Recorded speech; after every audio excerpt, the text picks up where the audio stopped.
नमस्कार दोस्तों, आप देख रहे हैं चिंगारी कल्चर। मैं मौजूद हूँ इस समय गाज़ीपुर बॉर्डर पे।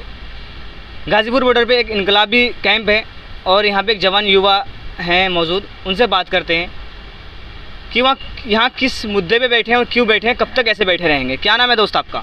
मेरा नाम कैलाश है और मैं परिवर्तनकामी छात्र संगठन से हूँ। दोस्त ये क्या नाम बताया आपने? परिवर्तनकामी छात्र संगठन। परिवर्तनकामी छात्र संगठन से हैं ये। इनसे पूछते हैं कि यहाँ आप क्यों आए हैं सर? यहाँ तो किसान लोग बैठे हैं, आप क्यों आए? आप तो जवान युवा हैं, अपना रोज़गार देखिए अपना। जवान भी किसी किसान का बेटा ही होता है। ठीक, समाज में जो जवान है उसके माँ बाप किसान हैं या किसान नहीं हैं। समाज में जो भी हमारा समाज का ताना बाना है सबसे मिलजुल के बना हुआ है। भले ही सीधे किसान नहीं होगा तो किसान अन्न पैदा करता है, तभी समाज में लोग जिंदा रहते हैं। और अगर किसान एक सही लड़ाई लड़ रहे हैं, अपने हक़ की लड़ाई लड़ रहे हैं, उस हक़ की लड़ाई में समाज में जो भी इंसाफ पसंद लोग हैं उनको उनके साथ खड़ा होना ही चाहिए। इसलिए हम भी यहाँ पर मौजूद हैं। तो यहाँ पे कब आए हैं आप? यहाँ पे हम यहाँ पे फरवरी से हैं, पहले आते जाते रहे। फरवरी से हम लोगों ने कैंप लगाया है, तब से हम लोग यहीं पर मौजूद हैं। 10 महीने से ऊपर हो चुके हैं ये आपकी मांग को लेकर। ये 3 काले कानून जो मोदी सरकार MSP पे जो आप लोग गारंटी मांग रहे हैं, सरकार ने मना कर दिया कि MSP थी, MSP है, MSP रहेगी।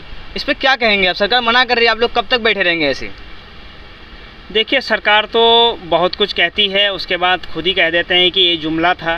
बाकी जो MSP की हकीकत ये है कि यूपी के अंदर ही जो है जो धान है, सरकार जो 1900 के आसपास MSP घोषित कर रही है, 1100 के आसपास धान बिक रहा है।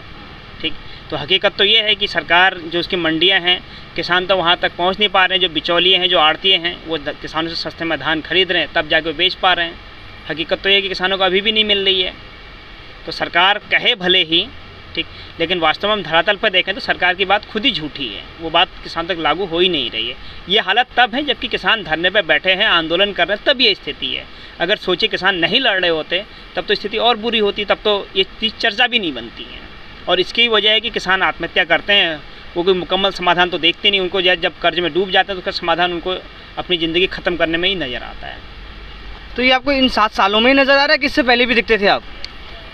देखिए, जो भी सरकार आई हो, जब जब जुल्म हुआ, जब जब दमन हुआ, उसके खिलाफ संघर्ष भी फूटता रहा है।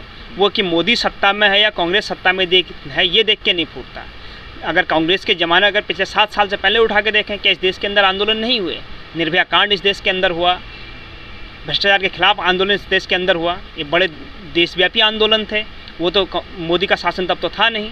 बात आ रही है कि मोदी सरकार जो पूरा नैरेटिव सेट कर रही है कि 7 साल बनाम 70 साल, ये उसका ही परिणाम है कि इस तरह के सवाल आते हैं। वास्तव में जो भी सरकार सत्ता में रही हो, उन्होंने अगर जनता की आकांक्षाओं को पूरा नहीं किया तो जनता उनके खिलाफ लड़ती रही है, संघर्ष करती रही, अपनी जो जायज़ मांगे उनके लिए जो आवाज़ बुलंद करती रही है। इससे पहले भी और अभी भी कर रही है। तो ये सरकार, पहले सरकार अच्छी थी, अब सरकार अच्छी है? देखिए, चोर तो चोर होता है। अब हम ये कहें कि एक चोर मेरे जो है खाली घड़ी चुरा के ले गया, एक चोर मेरा घड़ी और मोबाइल चुरा के ले गया, तो कौन सा चोर अच्छा था?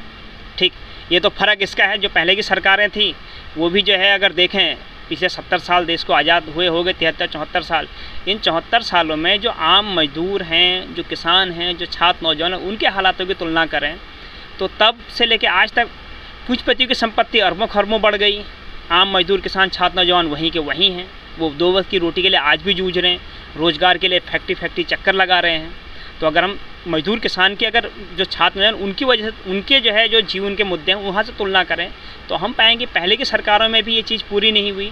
लेकिन हाँ, तब कुछ अवसर थे। आज मोदी सरकार तो उनको भी ख़त्म कर रही। जहाँ जो अवसर मिलते थे, जो सरकारी कंपनियाँ हैं वो सारी बेच दी, तो उनसे जो सरकार, जनता को बेनिफिट मिल जाता था, कुछ छात्र नौजवानों को रोज़गार मिल जाता था, वो भी ख़त्म कर दिया। ये सरकार पिछले सरकारों से इस मायने में ज़्यादा हुआ है कि ये ज़्यादा कॉरपोरेट परस्त है। ये जनता को जो कुछ भी थोड़ा बहुत मिला हुआ था पिछले सरकारों में संघर्षों के दम पर, उसको भी छीन के जो है पूंजीपतियों के हवाले कर रही है। तो इस मायने में ज़्यादा कॉरपोरेट परस्त सरकार है। पिछली सरकारें भी कॉरपोरेट परस्त थी, लेकिन ये तुलना में ज़्यादा नंगे तरीके से उनकी जो नुमाइंदगी कर रही है। हाँ, जनता इसके खिलाफ कोई संघर्ष ना करे, उसको हिंदू मुस्लिम के आधार पर बांट भी रही है। ये सरकार इस मायने में ज़्यादा खतरनाक है। तो आपने कहा कि पिछली सरकार भी ऐसी थी और ये भी सरकार ऐसी, तो आगे किसको लाना चाहेंगे? क्या है कोई ऐसा आपके नज़र में कोई ऐसा है? जी, हमारे नज़र में तो है। हम इतिहास में अगर पाएँ तो हमारी आज़ादी के आंदोलन के शहीद भगत सिंह हमें एक बात कह गए कि असली लड़ाई इस बात की है कि गोरे अंग्रेज चले जाएं, काले बैठ जाएं, इसकी नहीं, बल्कि जो व्यवस्था है ये बदलनी चाहिए, जो नीतियाँ हैं ये परिवर्तन होना चाहिए।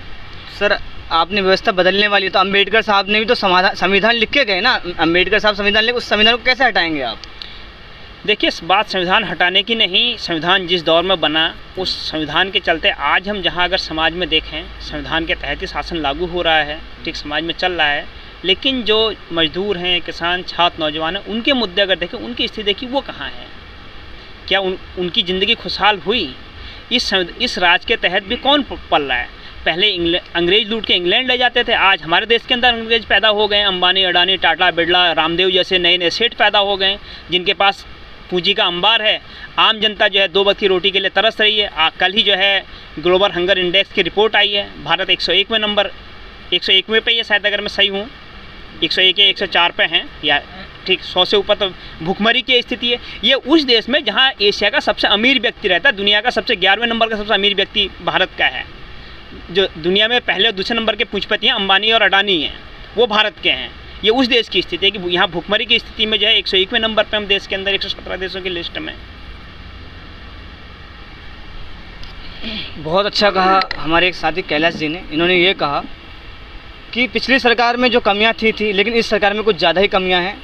ये सरकार कॉर्पोरेट कंपनी को सपोर्ट करती है और